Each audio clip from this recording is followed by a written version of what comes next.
என்ன வளம் இல்லை இந்த திருநாட்டில்? கார்ப்பரேட் சூழ்ச்சிகள் படித்ததில் புரிந்தது. கோவைக்காய் வெளிநாட்டில் வளராது, அதனால் வெள்ளரிக்காயை புகழ்கிறார்கள். கொத்தவரங்காய் வெளிநாட்டில் வளராது, அதனால் பீன்ஸை புகழ்கிறார்கள். முருங்கைக்காய் வெளிநாட்டில் வளராது, அதனால் புறக்கோழியை புகழ்கிறார்கள். தேங்காய் வெளிநாட்டில் வளராது, அதனால் பீட்ரூட்டை புகழ்கிறார்கள்.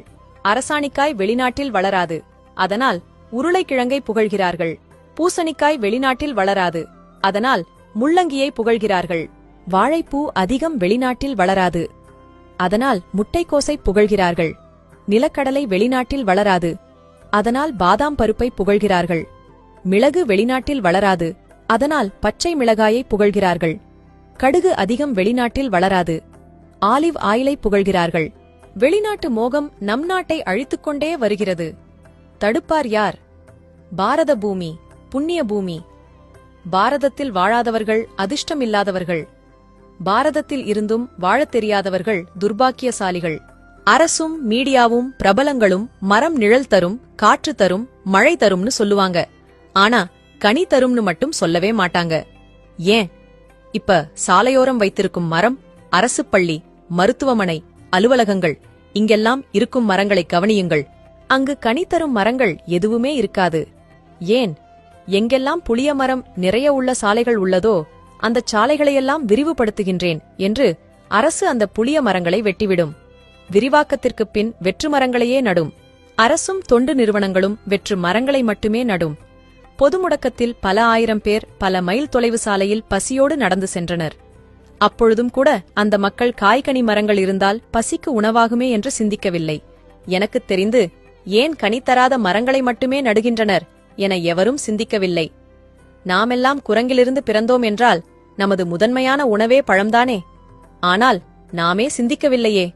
மா, பலா, நாவல், அத்தி, கொய்யா என்று எத்தனை மரங்கள் உள்ளன. அவையெல்லாம் ஏன் நடப்படவில்லை? நம் சிந்தனையை எப்படி மழுங்கடித்தனர்?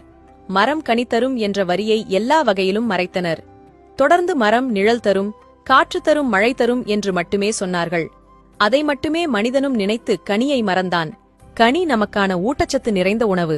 ஆனால் இதையெல்லாம் தடுத்து கார்ப்பரேட் ஊட்டச்சத்து உணவு என்று கண்ட குப்பைகளை நம்மிடம் திணிக்கிறது. அதையெல்லாம் ஏதோ ராயல் ஃபேமிலி போல ஸ்டைலா வாங்கித் தின்னு உடம்பு நாசமா போனதுதான் மிச்சம். கார்ப்பரேட்டுக்கோ பெரும் இலாபம்.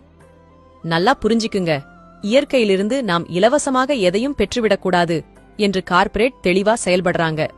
மண்ணில் பிறந்த அனைத்து உயிரினங்களுக்கும் இயற்கையாகவே உணவு படைக்கப்பட்டிருக்கிறது. அதை முழுமுற்றாக தடுத்து பணத்தால் மட்டுமே எதையும் வாங்க முடியும் என்ற நிலையை உருவாக்குகிறது கார்ப்பரேட். நீங்கள் கற்பனை பண்ணி பாருங்கள், கருவை மரங்கள் உள்ள இடங்களிலும் மற்றும் அனைத்து இடங்களிலும் மா, பலா, வாழை, நாவல் போன்ற மரங்கள் இருந்தால் இந்த இடமே அருமையாக காட்சியளிக்கும். தை மாதங்களில் பூத்துக் குலுங்கும்.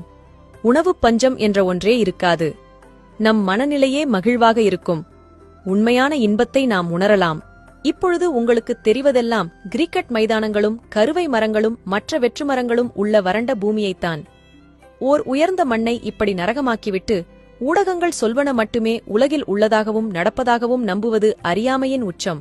அவை ஒட்டுமொத்த உண்மையையும் மறைத்துள்ளன. ஊடகம் ஓர் ஈவு இரக்கமற்ற மாபெரும் பயங்கரவாதி.